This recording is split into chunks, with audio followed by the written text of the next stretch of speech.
Hello, everybody, and welcome to Project HR, a podcast dedicated to building better workplaces. Project HR is brought to you by Projections, an IRI company. IRI helps organizations navigate workplace challenges, improve employee engagement and productivity, manage labor relations, and implement effective communication strategies to achieve their goals. For more information, you can visit Projections online at projectionsinc.com. I am Jennifer Oraquah, Director of Business Development for IRI, and your host for today's episode of Project HR. At the time of this recording, COVID-19 vaccines have become a major element in corporate return to work strategies.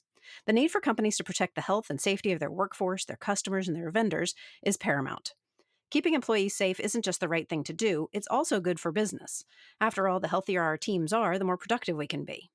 And as if all of that weren't enough, protecting the health of your workforce can also have a direct impact on your ability to remain union-free, as many unions have used the pandemic as a rallying point against employers who might not be protecting their employees as well as they should. For all of these reasons, it's time for your company to develop a clear corporate vaccination policy. And in this episode, we'll be talking with Megan Mitchell. Megan is a senior communications consultant for IRI Consultants and is not only supporting a wide variety of organizations to develop and communicate their vaccine policies, but she's done a tremendous amount of research on the topic. So we've invited her to join us on Project HR to get us up to speed on what we all need to know when it comes to our own vaccine policies. Megan, thanks so much for joining me today. Thanks for having me.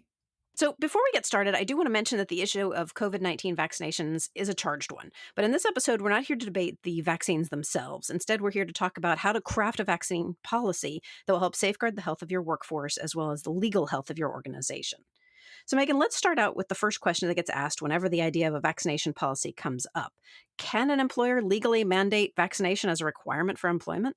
Yes, they absolutely can. Both federal and state employment laws allow private companies to mandate vaccines. And this has actually been the case for many, many years now.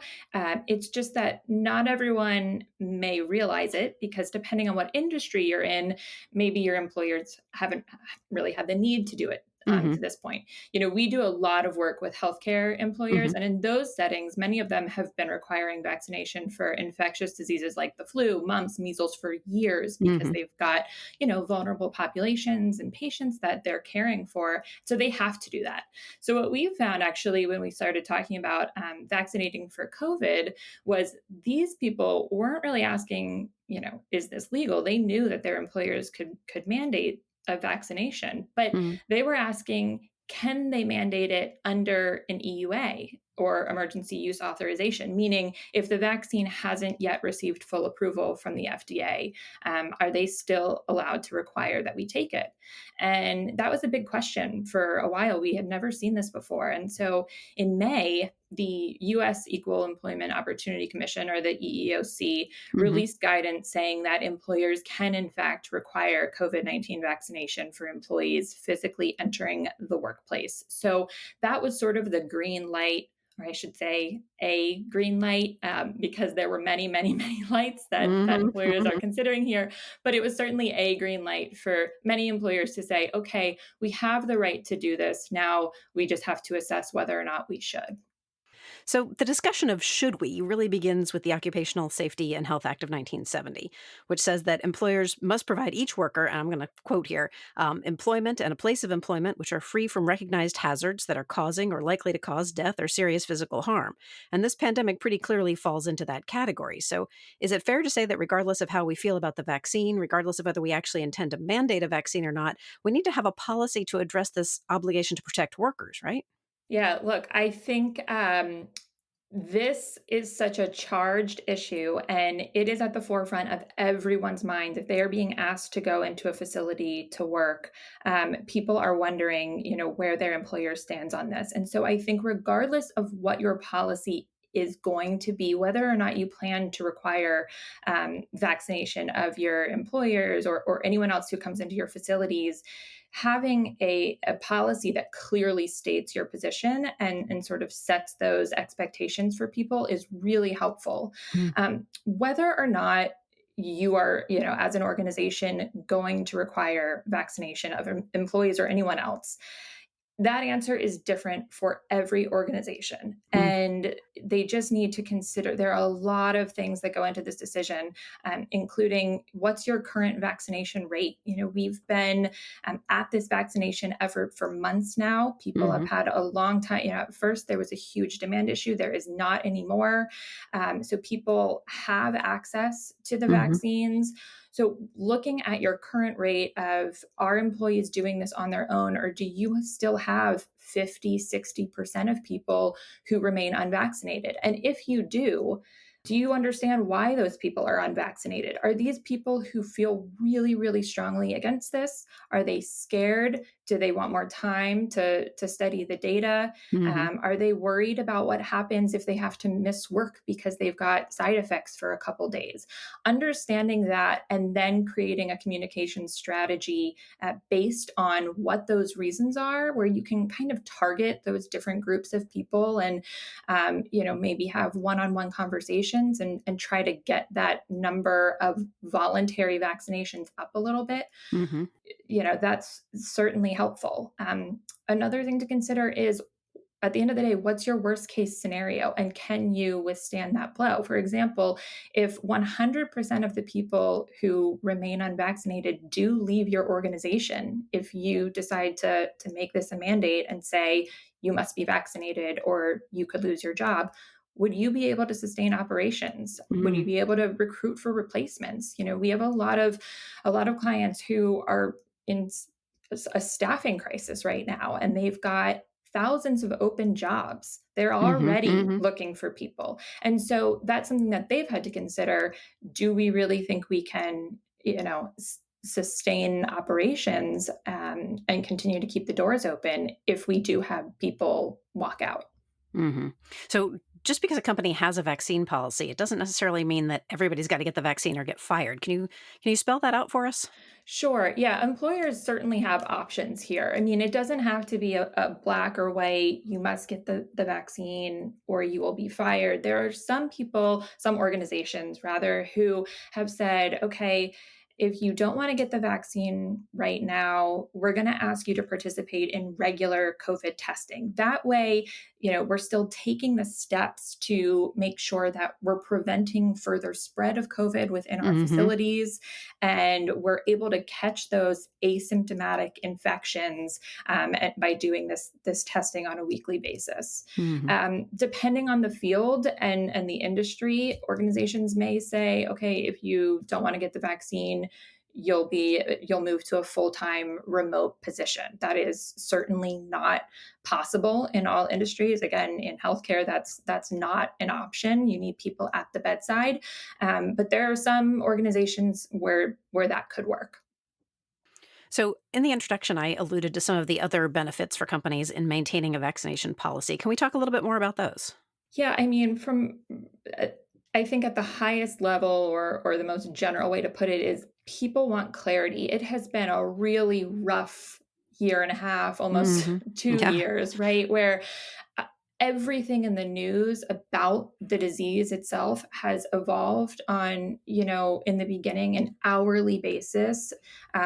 We felt like we had it under control. Now we're dealing with these new variants, and there's Mhm. just a lot of uncertainty about the disease itself and guidance coming from, the CDC and the FDA for Mhm. good reason. That is not to criticize these Mhm. groups. They are just Right. following the science and making these recommendations based on the information that they have at Sure. hand. Sure. Um, but because of that, organizations have sort of added to the whiplash. Again, not through any fault of their own, but they're developing policies and guidance for their people based on these recommendations and what we know. And so people are just feeling like so up in the air and they're not sure Mhm. what's happening. And so I think any step you can take as an organization to provide clarity and set expectations for your people, again, even if you have no reason to mandate it, Mhm. just to have the policy in writing. Mhm.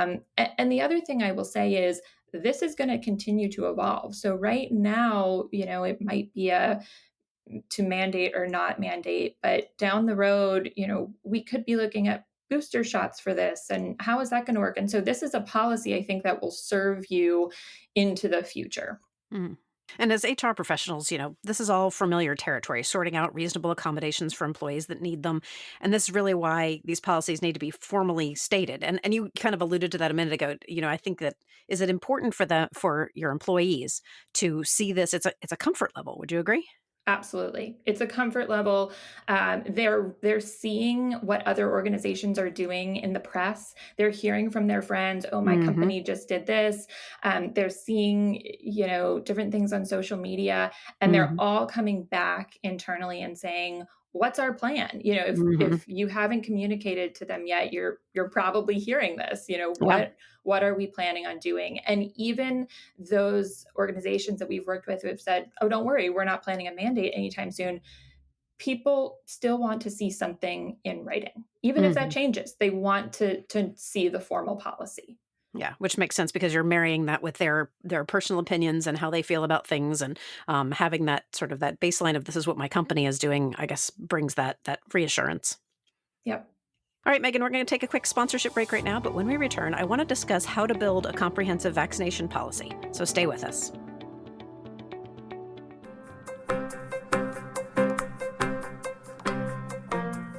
Thanks to this week's Project HR sponsor, LaborWise Leadership. LaborWise Leadership provides your frontline leaders with the knowledge they need to help you avoid third-party interference in your business. With this powerful online course, you'll teach your leaders how to create greater engagement while remaining union-free. Get your free trial at projectionsinc.com/LaborWise.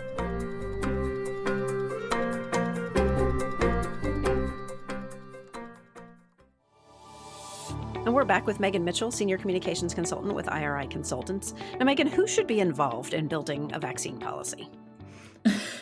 Well, no one wants to hear that, you want to draft something by committee, but this is sort of one of those things where it's like the more the merrier almost. I Mm, mean, this policy touches so many departments and people and everyone in the organization, mhm, obviously, that you really want, leaders from all of your departments to have a seat at the table. So, mhm, in my experience, it's sort of best if you have the legal team at least co-leading this. mhm, You're talking potentially, depending on how your policy is written, you're talking about possibly terminating employees or suspending mhm, employees mhm, without pay as a result of this policy. And so they should really be helping to drive those conversations. HR obviously, plays a huge role in all sure. policies. Their role here is huge. The compliance, monitoring compliance of this policy, and then I mentioned this before, but unfortunately, if you see a huge chunk of your workforce walk out as a result of this, the recruiting strategy. One of Mm, the most common questions that we get from leaders after we roll out something like this is not how could you do this. Most of them, for the most part, we've found to be pretty supportive, but it's usually okay, great. I'm glad we're taking this step. Do we have a plan in place to replace the 10 people on my mhm, team or on my unit who haven't been vaccinated? I'm mhm, worried that they're going to leave, and then what do I do? And so making sure that you've got at least some plan in place and that you're communicating with those leaders that you've kind of got their back mhm, is really helpful. Depending on the industry, employee health, if you've got a department in your organization that manages flu vaccines for your employees or anything else, certainly this is, every healthcare system has an employee health department. mhm, They're probably the ones who are going to be administering the vaccines. They may be the ones who are monitoring and reviewing and approving the exemption forms for medical exemptions. So mhm, they play a huge role in this. And then obviously communications, making sure that you're providing very clear direction around the policy and being as transparent as possible, providing consistent follow-up communication as you approach deadlines for some of these things. That's a huge piece of this. And what about one thing you didn't mention was like executive leadership? Should your leaders be part of building the policy, or should they just be told this is what we've come up with because they're not really privy to all of the information that say your HR team and your legal team might have? So I will give you my answer just from my perspective of what I think works best, which is having the sort of core stakeholders, legal, HR, communications, um, come up with a recommendation and take it to executive Hmm. leadership and say, this is what we think based on, all of the data that we have and where we think this is heading. This is what makes sense for our workforce. And then Hmm. kind of going from there, certainly getting their input. You Hmm. want support of your leadership team. You want support of your board Sure. if you have one, Hmm. so that they can be reinforcing this message and helping you carry it through. But yeah, that is certainly the process that I've seen work best. All right. Well, and on that note, what should be included in the policy itself? Can you walk us through the different elements? Yeah, so again, this is going to really depend on the industry and your workforce, but generally speaking, you're going to want to make sure it includes a few main components. And I apologize if this seems obvious, but we have worked on some policies where not all of these components were included in the first round. Hmm. So the first one is what is it?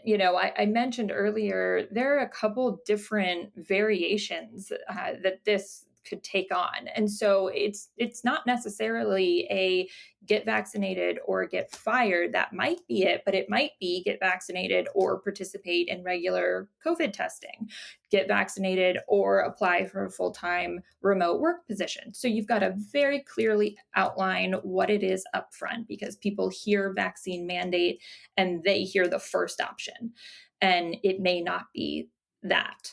The Hmm. second one is who does it apply to? So we assume your employees. Is it full time, part time, in person, remote? Does it apply to your contractors and vendors who you work with? What about salespeople who make calls or delivery people who are just dropping something off? Visitors, customers, volunteers. So not people you employ, but people who are coming into your facilities on a regular basis and interacting with your workforce. So you're going to want to, kind of go through all of these categories of people and say who it applies to. And if it's all of them, great. And then how are you making sure that some of these groups are, it's being executed? For example, visitors, customers, volunteers, you don't have the you're not going to probably be vaccinating them yourselves. You're not going to Hmm. want to have their vaccination cards on records. So are you checking that at the door? All of Hmm. these things just need to be thought through. Another main component of the policy should be when does it go into effect? Hmm. And that again seems very obvious, but you might have different dates for different groups of people. And by that I mean we've seen a lot of organizations say, we're going to require this of new hires, meaning anyone coming into the organization, and that's effective immediately, or that's effective in the next 30 days, because that's something that, you can kind of do right now, right? You can just say, okay, we're going to put up this sort of barrier and say any new hires coming into our organization need to be vaccinated. And then current employees, maybe it's 60 or 90 days down the road to give them a little bit more time. We've also seen organizations ask their leaders to step up first and make sure they're all vaccinated. And then employees, frontline employees, kind of follow, 30 or 60 days after that. The reason being, you are probably going to want to lean on your leaders to help carry this message and get people vaccinated once you make this decision. And it's going to be hard to do that if you've got a big group of leaders who haven't been vaccinated themselves. And so asking them to kind of step up first and go through that process is sometimes a good idea. Hmm. You're also going to want to include, what qualifies as an exemption and how do people apply. So, under the law, people can be exempt for medical and religious reasons. Hmm. There's also some interpretation here, deferrals for, pregnancy or breastfeeding. Hmm. Different organizations take different approaches for that. And so just being super clear around any qualified exemptions or deferrals and how people can apply for those. what happens if someone doesn't comply? This is a big one. Laying Mhm. out that, process. Who's going to own that enforcement? Mhm. And then, there are a couple other things like where can employees go to get vaccinated? How can they schedule an appointment? Make it as easy for them as possible. Mhm. Are you allowing employees to take time during work hours to do this? Or Mhm. will you pay for their time if they have to do it outside of work hours? Will you grant PTO or administrative leave if an employee experiences side effects as a result of the vaccine? Mhm. You mentioned, Jen, in the intro that this can be an issue, a wedge issue for labor unions. And Mhm. that's something that we've seen unions cite over and over again. When they look at an employer's policy, they really want to see that there is something in there for employees if they experience side effects for a couple days Mhm. that they're being taken care of.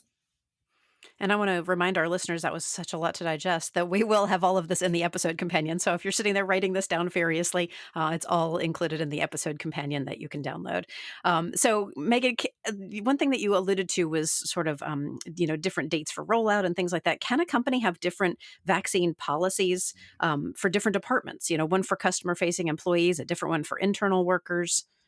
So, great question. And this is probably a question for legal counsel. I imagine the answer is yes, but I would certainly not advise it. And maybe there is a world or an industry where this makes sense. I think, you as I mentioned before, we've certainly worked with organizations where they've got sort of all these different audiences, vendors, contractors, full-time employees, part-time employees, and it's just all laid out in one policy.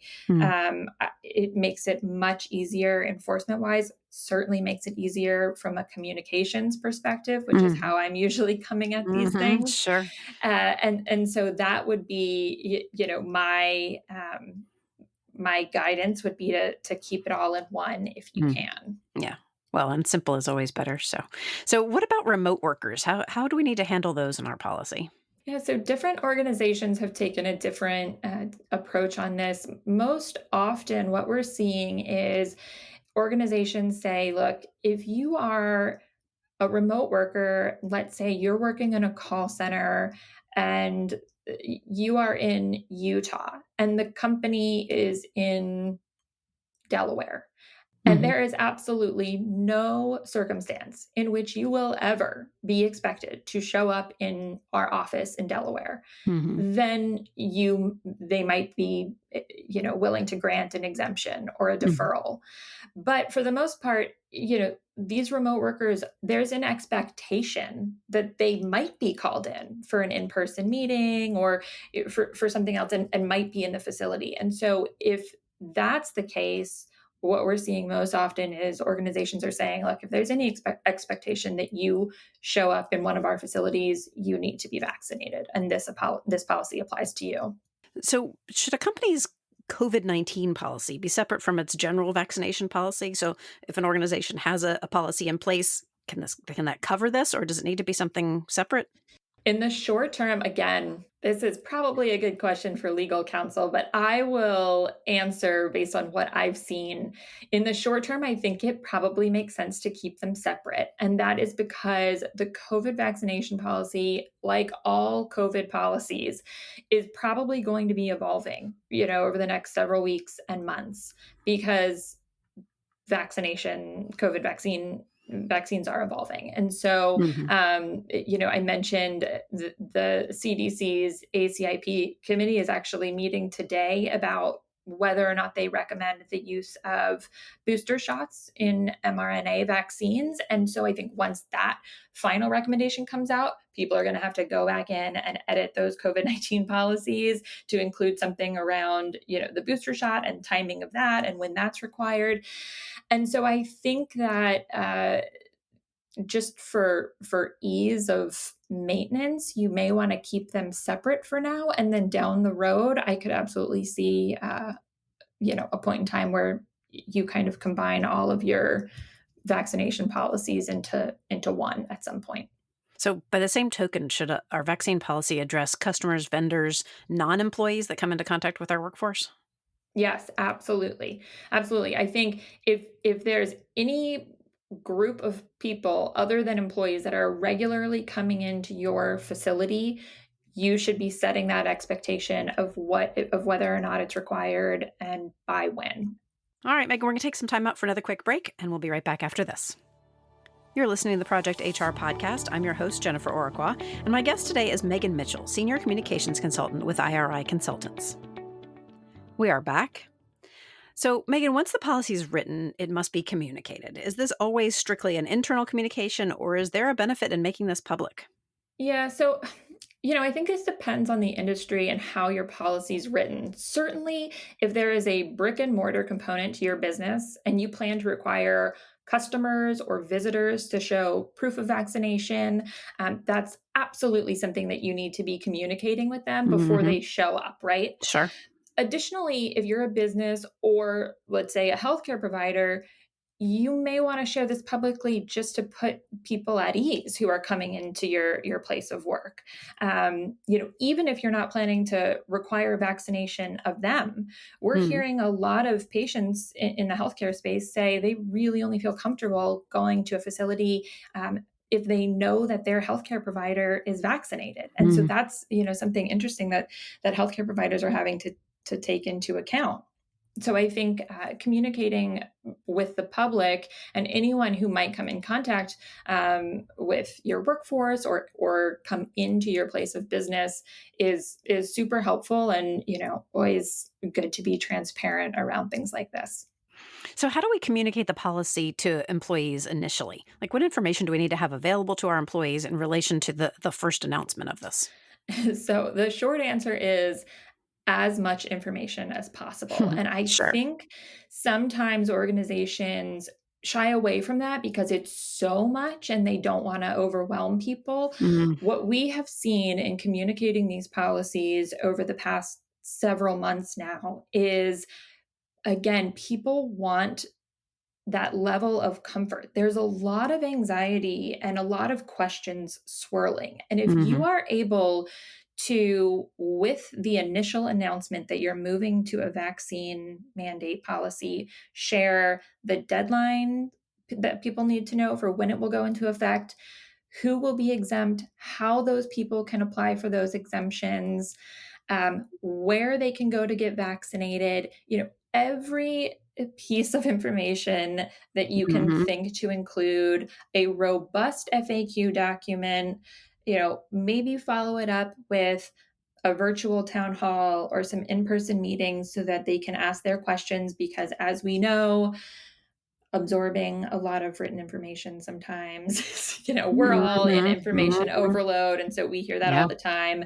People don't read, we send emails. And so following it up with, a couple different formats, a video message, some in-person meetings we found to be really, really helpful. Mm-hmm. But that would be, my guidance is always to go out with something like this where there's a lot of anxiety in the details. Go out Mm-hmm. with as much information as possible. We've seen a couple organizations who, for whatever reason, felt like they needed to make the announcement, on a given day, Mm-hmm. and just kind of get it out there and say, we'll come back to you with more information. And that has always resulted in employees bombarding them with Mm-hmm. questions and Sure. concerns, and the chatter just kind of explodes. And Yeah. so if you can avoid that, do. Yeah, and that's a huge drain on the question answerers. So Yes. one thing I'm wondering about is, with the ever changing nature of this virus, and you kind of talked about this at the beginning with, the CDC coming out with information and then it changes and then we learn something new. It's just ever changing. The nature of the virus, the vaccines in general. I imagine this policy would need to be kind of fluid. So how often would you suggest we review our policies once they're finalized and announced? Yeah. So uh, that's that's such a good question. All COVID related policies we have found need to be super fluid, Hmm. just because of the nature of the virus. And so absolutely I would say, I don't know if it's a group that's getting together on a weekly basis and reviewing this policy once it's out there. I don't think that's necessary. But as long as you have someone on your team who has their finger on the pulse of what is happening with the virus, what's happening at the CDC and the FDA with vaccines, with the approvals, with booster shots, and other recommendations, as long as you've got someone who is sort of feeding that information back to the team and saying, hey guys, look, I think we may need to take a look at our policy and address this. I think that's the most important piece. And I'll give you a couple of examples that we saw just this week. So, a lot of organizations, as I mentioned, have been allowing for pregnancy deferrals. A couple groups have come out and said, clinical groups have come out and said, we recommend COVID vaccination among pregnant or breastfeeding individuals. The CDC hadn't yet come out and officially stated that until this week. And so where organizations before were maybe allowing for deferrals, some are now going back into their policy and looking at it and saying, okay, we've now got all of these groups, including the CDC, saying it is safe and absolutely recommended. And so do we now remove that deferral? And another one that I mentioned, booster shots. The CDC's committee is looking at this today, and we expect a recommendation to come down, if it hasn't already, sometime in the next few days. And so that's something that you're probably also going to want to work into your policy. So our company, IRI Consultants, offers support on vaccine policy guidance. Can you tell us the ways in which IRI has helped organizations address this issue? I know your focus is communications, but I would love to hear a little bit about your work here. Yeah, sure. So, we are focused on the communications, but it's not just, or it hasn't been just the rollout. We've been working with organizations as they develop these policies, kind of thinking through all of the obstacles that we've just talked through, and whether or not it makes sense to do this right now. And so we kind of help them go through the data and kind of get a look at the tone of their organization, other things that they're going through or have just gone through. What can your workforce really take right now in terms of change? And then, help them, of course, craft the rollout strategy, the accompanying communications, and everything that comes with that. And I want to let our audience know that we do have a vaccine policy guide that you can download from the Projections website at projectionsinc.com. And links to the IRI website, as well as the EOC's new guidance document, will be included in this episode's companion guide. So be sure to unlock that today at projectionsinc.com/podcast. Right now, though, Megan, it is time for our lightning round questions. And these are questions we ask of every guest of the podcast. Are you ready? I'm ready. Let's go. All right. The first question is always a topic showdown. Now, over the past year, incentives to get the vaccination have ramped up, with companies and even states offering amazing prizes to encourage vaccination participation.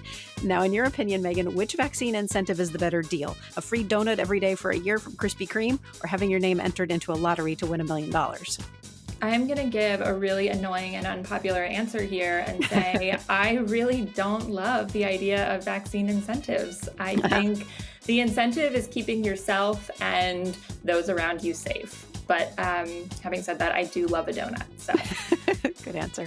All right. What's the best book that you've read recently?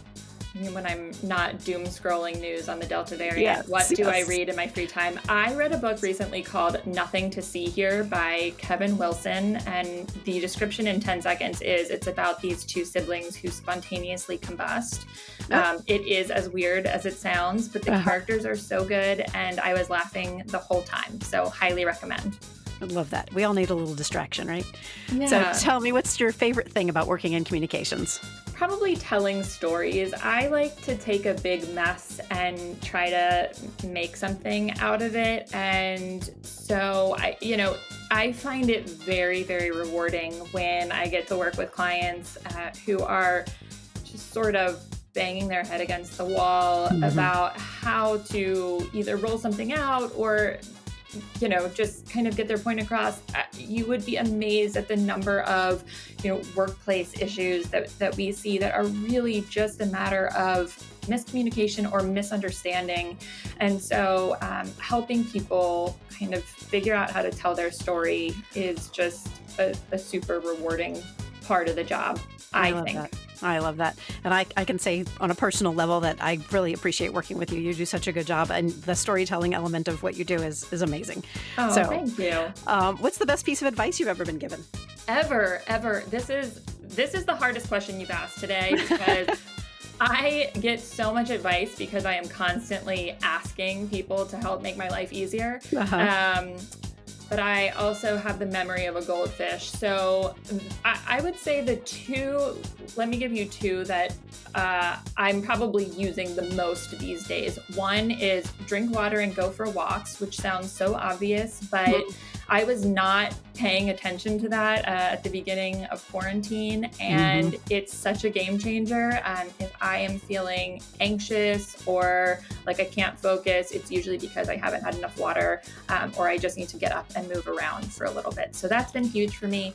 And then someone once told me, again, at the start of COVID and quarantine, when we were all getting on Zoom calls every second of the day, that they treat every call and meeting like they're going to be quizzed at the end, which I really loved, because, it can feel good and productive to multitask in the moment, but it is so not. And if I'm answering email and trying to do too many things at once and not paying attention, why am I there? I end up kind of phoning in both things that I'm working on. And so learning to sort of treat every call like it's an in-person meeting, you end up being so much more engaged, asking questions that are meaningful, and you feel so much better about how you've spent your time at the end of that hour. So that's probably my favorite one right now. That's probably doubly true if you have the memory of a goldfish. So that makes perfect sense. All right, my last question is, who or what inspires you? Oh, that one's easy. My team. We don't get to see each other in person too much anymore, obviously, but every time we do, I have this incredible burst of energy, which may also have to do with the fact that I'm an extreme extrovert who now works at home with no one but her dog. But our team at IRI is just this incredible group of smart, funny, thoughtful people who always have your back, and there's just no better feeling. So that's wonderful. I remember at the beginning of the pandemic, somebody said something about go check on your extrovert friends. They're not okay. It's true. It's true. We're not. It is. All right. Thanks so much for joining me today on this week's episode of Project HR, Megan. Thanks, Jen. Thanks to our listeners. Once again, this is your reminder to grab the companion guide for this episode at projectionsinc.com/podcast. If you'd like to be on Project HR, or you know someone who would, feel free to email us at projecthr@projectionsinc.com. And last, but certainly not least, to make sure you never miss an episode of Project HR, I hope you'll subscribe to the podcast. Drop us a line, leave us a review, or give us a handful of stars wherever you get your content. That's it for me for now. Let's make it a great day at work.